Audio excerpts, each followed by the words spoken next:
We will be discussing the role played by Ronald Reagan that led to the end of the Cold War. Reagan was elected in 1980 as the 40th President of the United States. He was one who rejected Dayton and its armament, and held on to a simple philosophy of American good versus Soviet evil. During his term in office, Reagan showed early belligerence by ending Dayton and taking on a three-pronged approach, get tough policy, against the Soviet Union. At his first presidential press conference in 1981, Reagan defined communist philosophy as the right to commit any crime, to lie, to cheat. His words ended Dayton and essentially destroyed all initial efforts intended to improve communications and mutual security for better relations between the two superpowers. The Get Tough policy saw the acceleration of tough attitudes towards the USSR by the USA. Reagan was one who strongly opposed any previous presidential policies which emphasized cooperation, negotiation, and compromises, such as those during the Dayton period. Reagan hoped for the re-establishment of USA power. He was not content with just containing communism, but also wanted to roll back communism. Reagan renewed the Cold War through verbal assault on Marxism, as well as a series of aggressive and antagonizing policies towards the Soviet Union. These policies tackled three main areas of contention: military, economy, and ideology. Reagan restarted the arms race by authorizing a massive expansion of U.S. nuclear and conventional forces. In 1981, there was a 53% increase in U.S. defense spending.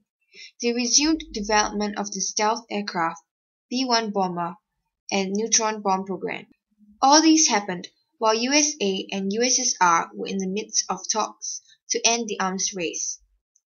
In a bid to push Soviet limits, USA challenged USSR to end the arms race in the Intermediate Nuclear Forces (INF) talks and Strategic Arms Reduction talks (START).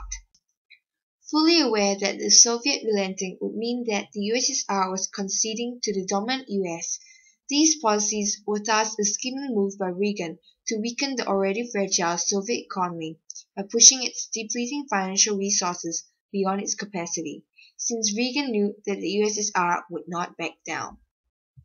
USA's military expansion prompted the USSR to spend more on building up their own military in order to ensure security. However, the Soviet economy was unable to keep up with military expansion at such a pace.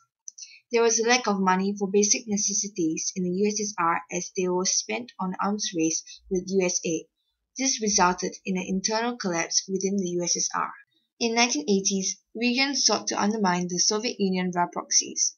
For example, Reagan actively supported and supplied the Mujahideen rebels in Afghanistan with sophisticated, advanced, and offensive weapons, as well as training against Soviet troops. The main purpose was to bleed USSR through a sustained, protracted war of attrition. By forcing USSR to compete with USA on a level that it could not sustain technologically and economically, the Soviet economy was put under severe strains. Also, it weakens their ideological might as global Soviet influence is slowly undermined by the failures of communism. Reagan persuaded OPEC to increase its supply of crude oil to the international market as a means to depress international oil prices. This served to undermine Soviet dependence on the foreign exchange from its crude oil sales in the world market. The reduction in revenue in turn adversely affected Soviet economy further, depriving her of vital foreign currency needed to purchase the necessary technology and other goods from the international market to prop up her domestic economy. As a result, USSR's economy was crippled. Reagan's policies, when put together with the existing economic problems in USSR, accelerated the collapse of the economy. Communism was proven to be unable to sustain the country in an increasingly modernized world. It made the USSR weak and vulnerable. The collapse of USSR meant that USA had lost its opponent, which it had been competing with to gain military, economic, and ideological supremacy over. This signified the end of the Cold War.